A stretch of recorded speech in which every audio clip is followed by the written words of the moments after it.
My brother sent me a 40th anniversary registry, a $22,000 cruise, 2 matching Rolexes, and a new kitchen set because Mom deserves it. I said, "You have got the wrong person." He snapped. "We all voted. You are the rich one." So, I paused the payments, canceled the dinner, and the next morning, no one could get in the house. I am Daniel, 36, oldest kid, default fixer, the one who has his life together. I do it for hospitals. I am that guy who answers panic calls at 2 in the morning when a system freezes mid-surgery. I live alone in a small townhouse I bought 6 years ago. I drive a 10-year-old Civic because it runs and it is mine. I make decent money, not rich. Comfortable, if I do not breathe wrong. My family treats comfortable like I am Jeff Bezos with a coupon binder. Mom is Lorna, Dad is Mark. They have been married 40 years this June. My brother is Jason, 33, salesman by day, hobby guru by night. My sister is Liv, 28, a we should start a podcast person who rotates jobs like phone cases. I am the one who files taxes, negotiates phone bills, calls the insurance when someone forgets to pay. I hold the rope and pretend it is not burning my hands. Last Sunday, I was making coffee and sorting laundry. My phone burst. Family group chat. Anniversary planning popped up like a calendar invite to a headache. I opened it and saw a link. Jason wrote, "Registry is live. Everyone add to cart as soon as possible so we can lock stuff in. Mom deserves it." Another message from him, "Do not be cheap. This is a once-in-a-lifetime event." I clicked the link. A glossy page loaded. It looked like a wedding registry if a yacht had a baby with a luxury mall. 7-night all-inclusive Mediterranean cruise, suite level, $22,480, 2 Rolex Datejusts, his and hers, $18,600. Gourmet kitchen set appliance bundle, plus install, $9,200. Full house deep clean, plus landscaper, $2,300. Anniversary dinner at Aurelia private room, $4,000 minimum. There were smaller items too. A balloon arch for $500. A photo experience for $1,200. Custom napkins, champagne walls, a harpist. My stomach did that short drop you get on a fast elevator. I scrolled. At the bottom, there was a primary sponsor badge with my name on it. In gold, primary sponsor Daniel M. I did not sign anything. I did not even know you could make a registry for an anniversary. Jason pinged me directly. "Bro, call the cruise line contact by noon to put the deposit. Use your card and we will sort the rest later." I wrote back, "You have got the wrong person." He typed fast. The dots were angry. "We all voted. You are the rich one. Do not start." I heard my own voice in my head. Flat, tired. Do not start like I am a faucet for money and drama. It is just water pressure. Liv chimed in. "This is for Mom. She never asks for anything." Jason did the research. Mom finally entered with her soft text voice. "Oh, sweetie. Only if it is not too much trouble." Dad sent a thumbs up. My coffee went cold. I stared at the total in a quiet kitchen that suddenly felt hostile. My hands were steady, but that steady you get when you are too numb to shake. I tried to keep my tone normal. "Who decided I am the primary sponsor?" Jason replied. "Me, Liv, and Mom." Dad said, "It is up to us. Majority wins. Family first." I swallowed the first response that came to mind, then the second. I set the phone down like it was hot and walked to the sink. In my chest, a click, small, familiar. The one that happens before a loop starts. The loop where I pay, then resent, then apologize for resenting, then pay again. The screen lit again. "Jason, no excuses. We know what you make." My breath caught. "How do you know what I make?" Then I remembered the time last year when I left a W-2 on Mom's table while fixing her printer. I had to run to the store. When I got back, it was in a different stack. Someone had moved it. "Jason, you literally make double what we do. This is not hard." I sipped the cold coffee. It tasted like a dare. I typed, "Let us talk about this later. Jason, deposit today or we lose the suite." Noon. Liv sent a heart. Mom sent a praying hands emoji. I stared at the phone, then at my sink, then at the laundry basket. I felt that old mix. Obligation braided with shame. The kind that starts as a whisper and ends as a rope. I put the mug down. I wiped the counter because it was the only thing I could control for 10 seconds. Then I picked up the phone and opened my banking app. Not to pay, but to stare. I watched the numbers like weather. Rain in the forecast, maybe a storm. I closed the app and the group chat. I set the phone face down. I told myself, do not react. Not yet. But the first trigger had already been pulled. I did not become the primary sponsor on Sunday.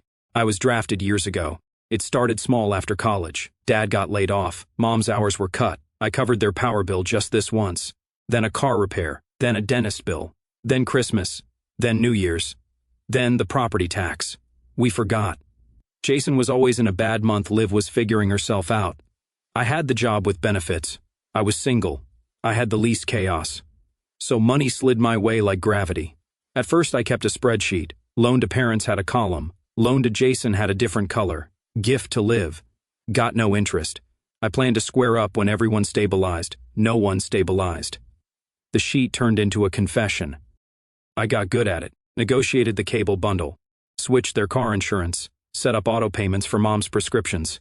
Put dad's phone on my family plan. I told myself I was rescuing them from fees. It would be worse if I did not. Every rescue bought me a new expectation. Daniel, honey, can you look at the air conditioning? The guy says we need a new compressor. Bro, Venmo me $200. Commission is late. Danny, this is so embarrassing, but I got an overdraft. Can you just spot me until Friday? I said yes. Saying yes was easier than the meltdown that followed a no. The language shifted in quiet ways. Loan became help. Help became support. Support became responsibility. Mom started saying, we do not want to be a burden. Right before asking for $600. Dad would add, we did our best, which was true and also a trap. Jason called me bank bro. He meant it like a joke. That was not a joke. Liv cried once because her card got declined at brunch. I drove across town, paid the bill, and hugged her on the sidewalk. Her mascara left a mark on my jacket that would not wash out. I wore it anyway.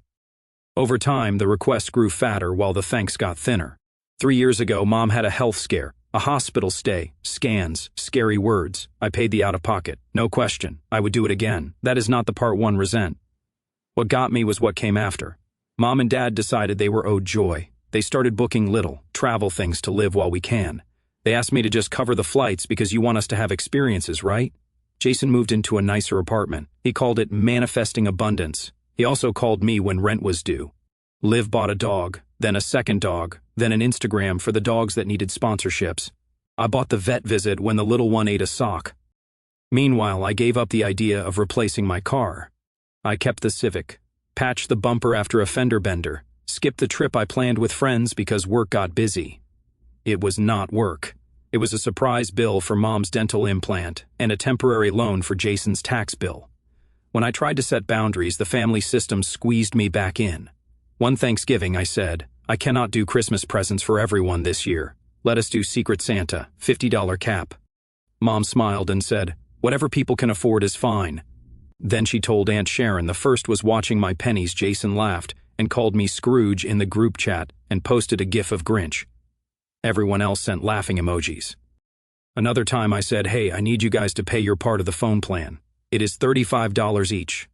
Dad, back in our day, we paid for you. Mom, it is only $35. Jason, bro, why nickel and dime family Liv? I will send it when I can. She did not. I stopped asking. It was easier to fold a losing hand than to argue the rules of the game. When I bought the townhouse, I put the utilities in my name for the first month to get the discounts. My name stayed there for 2 years because every we will switch it next week turned into can you just cover it and we will settle later. Later became never, became normal. Mom's favorite sentence, you know you are our rock. It feels like a hug until you notice the rope attached. By the time the anniversary registry link arrived, I was already paying their phone bill, their internet, half their car insurance, Mom's prescriptions every other month, their streaming services, because Dad cannot miss his shows. Jason's lingering loan that never had a number, only a feeling. The deposit on the anniversary dinner reservation I made months ago, when the plan was a nice dinner with just the family. I had also put a refundable deposit on a small event space for after dinner, because Mom wanted a moment for speeches. It was supposed to be intimate. It was supposed to be doable. Then Jason discovered event blocks. I could see the algorithm fingerprints all over that registry. I scrolled the list again and felt the creep of the new normal on the horizon. I asked in the chat what happened to dinner and speeches. Jason, we upgraded. It is 40 years. Go big or go home. Live. The cruise would be such a core memory for them. Dad, we are not young anymore.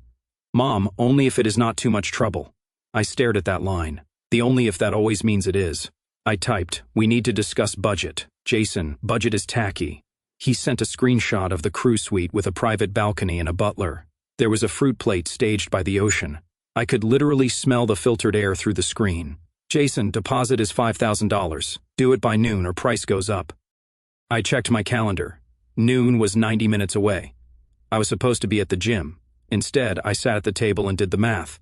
If I put $5,000 on my card, I could cover it, but would need to move money from the emergency fund. My emergency fund, not a family fund, the one I built when I stopped sleeping well. I imagined my car breaking down next month, or the roof, or mom's health again, or my own. I heard that old argument in my head. You are single, no kids. Money is a tool. They are your family. You will be fine. Then another voice, newer and shaky, but real. You are your family too. The problem was not the cruise. The problem was the vote I was never invited to and the role I never agreed to play. That is the part that finally made me angry. Not loud angry, cold angry, the kind that organizes receipts. At 11:12 in the morning, Jason called. No text this time, I let it ring. He called again. I picked up. Deposit, he said without hello. We are losing daylight. I am not putting $5,000 on my card, I said. You are being dramatic, he said. We will settle up. When? After when? He huffed. God, you always need a spreadsheet. Cannot you just do this one thing? It is for Mom. It is not one thing, I said. It is never one thing. He went quiet for half a second. Then he switched tactics. We voted. Majority is 3 out of 5. That is democracy. You do not get to vote with my bank account. I said. Family is different. He said. I am family.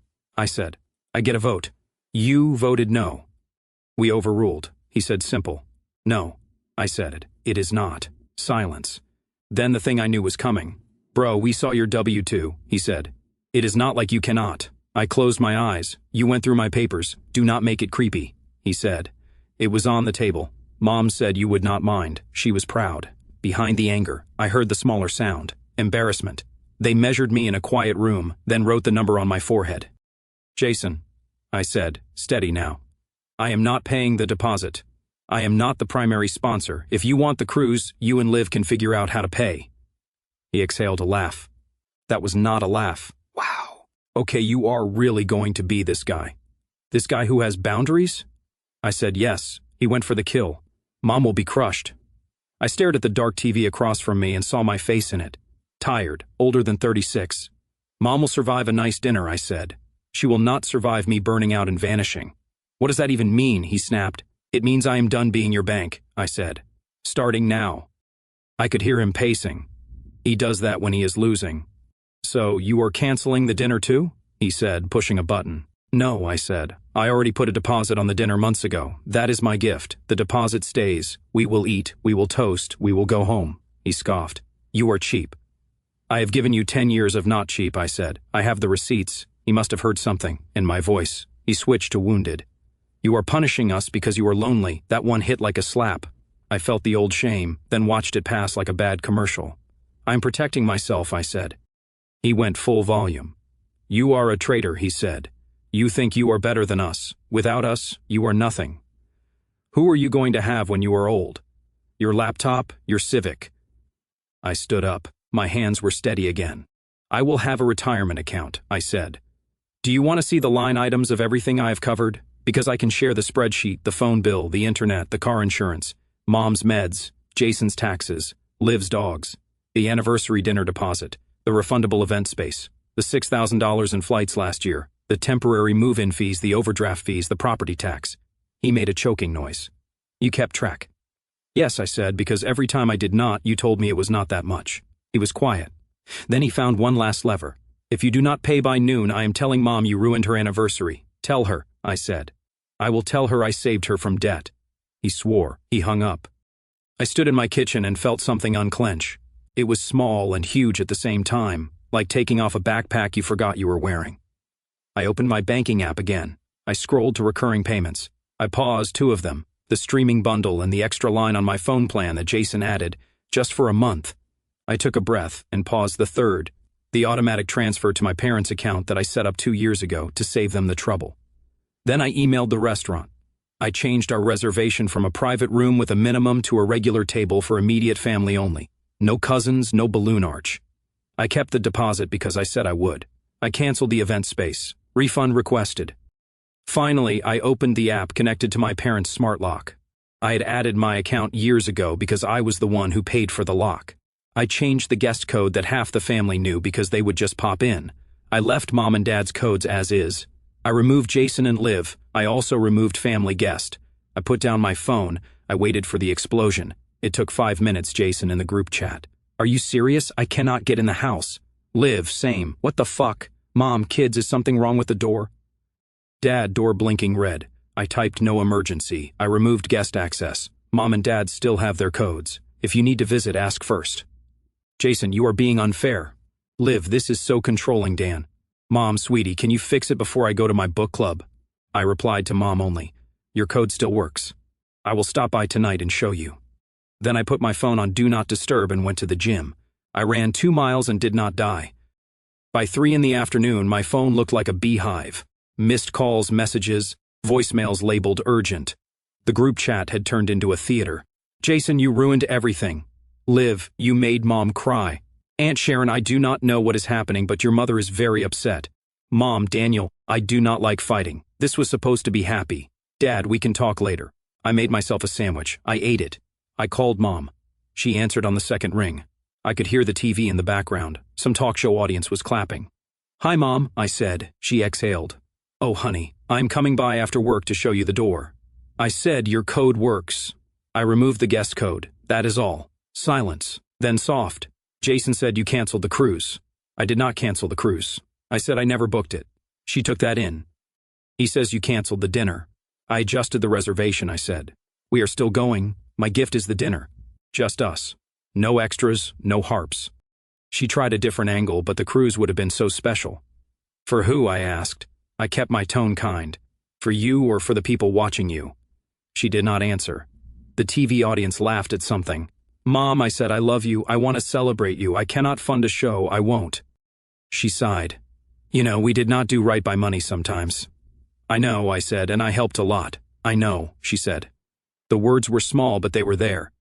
I need you to back me, I said, just this once. Tell Jason and Liv that dinner is enough. If they want the cruise, they can plan it next year and pay for it themselves. She was quiet. Then she said the line that has bruised me since I was 12. I do not want to be in the middle. You put me in the middle. I said, gentle but firm. You, Jason, and Liv voted with my wallet. That is the middle. She did not argue. She made a soft sound. Then, surprisingly, I hate conflict. I know, I said. So do not make me the conflict so you do not have to feel it. She hummed. Your father says dinner is nice. Good, I said, relief moving through me like warm water. I will talk to them, she said, no promises. That is fine, I said. I am not asking for permission. I am telling you what I am doing. I love you. I will pick you up at 6 o'clock on Saturday. We hung up. 20 minutes later, Jason called again. I let it go to voicemail. He texted a screenshot of Mom's message to the chat. We are doing dinner on Saturday, no cruise.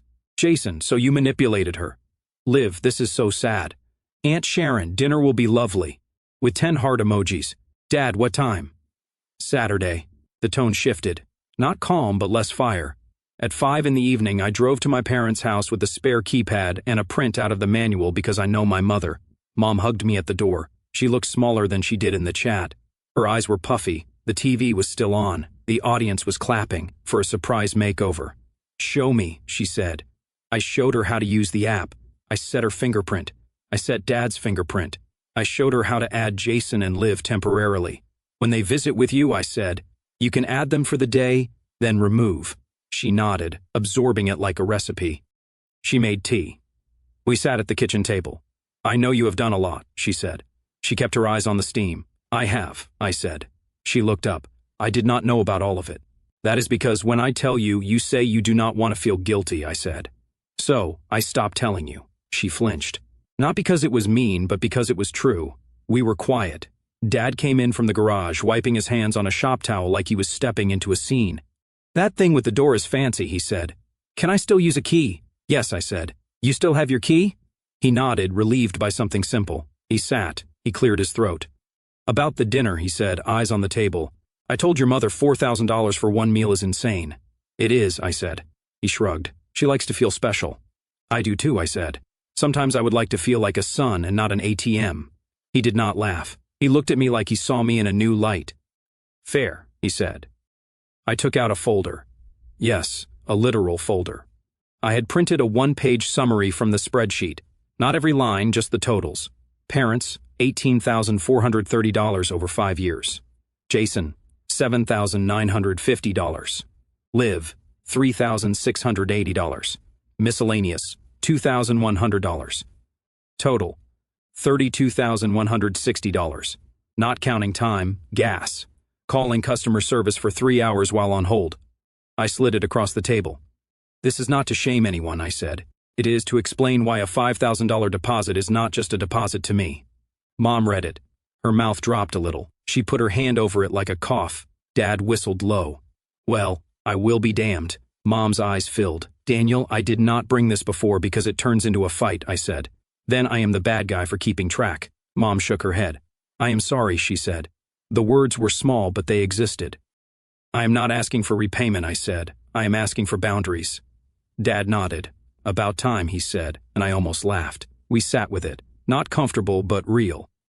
At 7 in the evening, Jason showed up. He rang and nothing happened because his code did not work. He knocked. Mom looked at me like, should I? It is your house, I said. You can let him in. She opened the door. Jason came in hot. This is ridiculous, he said. You locked me out without notice. I did not rise. Hi, Jason. He took the folder off the table without asking. He scanned the numbers. He snorted. You are dramatic. Those are transactions, I said. Not feelings. He shoved the paper back. So what? Money makes you better than us. No, I said. Boundaries make me healthier than before. He rolled his eyes. Therapy speak. Maybe try it, I said. He flinched. He hated being read. Mom intervened. Jason, dinner on Saturday. That is the plan. He looked betrayed. You are taking his side? I am taking my anniversary without debt, she said. It was the strongest sentence I had heard from her in years. He looked at me like he wanted a new target. I stayed in my chair. I did not fold my arms. I did not explain. I let the silence do the work I usually do with 20 words. He huffed and left, muttering something about betrayal. Liv texted later that she was so disappointed and that Mom deserves princess treatment. I wrote back, Mom deserves love, not bills. Saturday came. I picked up Mom and Dad. Dad wore his suit that fits only if he does not breathe too hard. Mom wore a blue dress that matched her eyes. I brought flowers that did not look like a funeral. We had dinner, not Aurelia. A place where the food is good and the lights are human. We ate. We told stories. Dad cried a little when he talked about how they met. Mom laughed at the part where he spilled coffee on her at the copy machine. No harpist, no balloon arch. A waiter took our photo with my phone. Mom put it on the fridge the next day. Jason and Liv did not come. They posted a story of cocktails somewhere with a caption, self-care. After dinner, we drove by the community center where Mom used to volunteer. There was a small concert. We sat on folding chairs and held little paper programs. Mom squeezed my hand during a piano piece. No one asked me for my card. On Sunday, the sky did not fall. Jason sulked in the chat. Liv posted quotes about setting boundaries at people who set boundaries. Aunt Sharon sent a long voice memo about family being everything that somehow left out the part where family pays their own bills. I did not reply. I went for a walk. I cleaned my kitchen. I opened my banking app and watched the next month bloom with fewer leaks. Monday, something strange happened. Dad called me, not for a bill. He asked me to show him how to set up an automatic transfer from his checking to Mom's pharmacy account. I can handle my part, he said. I got lazy. Tuesday, Mom texted me a photo of a handwritten list. It said, streaming cancel phone. Jason and Liv pay $35 or off internet. We can call and negotiate. She signed it with a heart. Wednesday, Liv called crying. Her landlord raised the rent. She wanted to move home for a few months. Mom told her yes. Then Mom called me and asked, is that okay? It is not my house, I said. But do not ask me to pay for the move. She paused. Okay, she said. I won't. Thursday, Jason sent a message that made me put my phone down and breathe. I got a second job delivering at night. Temporary, whatever. I did not respond. I did not need to. He would feel what responsibility feels like. I hoped he might grow a spine from the weight. By the next week, the chat went back to normal, in that way families do.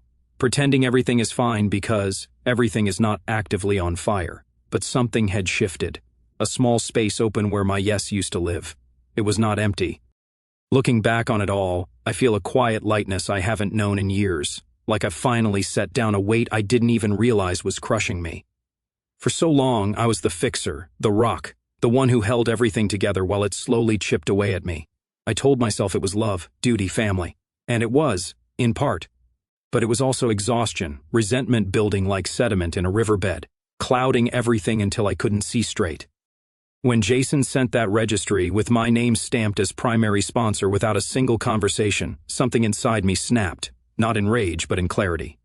It was the moment I realized I wasn't just helping, I was enabling, and they were taking. The vote they held without me, using my wallet as their ballot box. It hurt, deeply, not because of the money, I'd given far more over the years without a second thought, but because it stripped away the illusion that my sacrifices were seen, appreciated, or even voluntary. I was the rich one, the easy mark, the brother who wouldn't say no because saying yes kept the peace. Pausing those payments, canceling the extravagance, changing the locks, it wasn't revenge, it was survival. The first real breath I'd taken in a decade. Standing in my kitchen that Sunday, phone face down, I felt fear, yes, fear of the backlash, of being painted as the villain, the selfish one. But beneath it was relief, pure and sharp. For once, I chose myself without apology.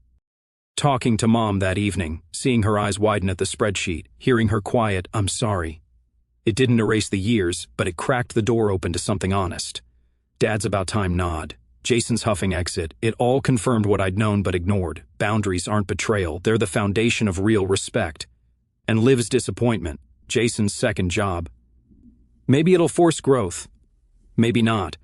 But it's no longer my burden to carry alone. Now, weeks later, the house is quieter. The group chat hums with surface normalcy, but there's space now, space for me to breathe, to save for my own future, to say no without guilt.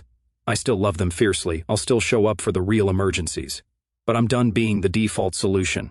That dinner we had, just the three of us, simple food, real stories, felt more like celebration than any cruise ever could. Mom's hand in mine during that piano piece, that's the core memory. I feel free, not triumphant, not bitter, just free. And for the first time, I believe I deserve it. The rope burns are healing and I'm finally holding the other end for myself.